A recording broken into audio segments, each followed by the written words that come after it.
আমার এই লম্বা শরীর নিয়ে নড়াচড়া করতে অনেক কষ্ট হয়, দয়া করে আপনি একটা ব্যবস্থা করেন যাতে আমি স্বাভাবিকভাবে জীবনযাপন করতে পারি। তখন সেই দরবেশ বলল, নদীর পাড়ে যেয়ে দেখবা একজন ফকিন্নি মহিলা বসে আছে, তুমি ওই ফকিন্নিকে বলবা আপনি কি আমাকে বিয়ে করবেন। ওই ফকিন্নি যদি অস্বীকার করে না বলে তাহলে তোমার 1 ফিট হাইট কমে যাবে। তো সেই লোকটা দরবেশের কথা অনুযায়ী ওই ফকিন্নির কাছে যেয়ে বলছে, আপনি কি আমাকে বিয়ে করবেন। ফকিন্নি বলছে না। তখন সাথে সাথে 1 ফিট হাইট কমে গেছে।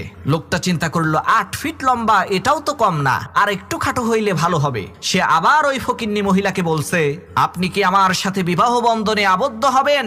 ফকিন্নি বলছে না। সাথে সাথে আর 1 ফিট হাইট কমে গেছে। লোকটা চিন্তা করলো 7 ফিট লম্বা, এটাও তো কম না, আর 1 ফিট খাটো হইলে আমাকে দেখতে আরো সুন্দর লাগবে। এই চিন্তা করে লোকটা সেই ফকিন্নি মহিলাকে আবার বলছে, আপনি কি আমাকে বিয়ে করবেন। তখন সেই ফকিন্নি মহিলা বলছে, না না না না না। তখন সাথে সাথে লোকটা একেবারে ছাগলের বাচ্চার সমান হয়ে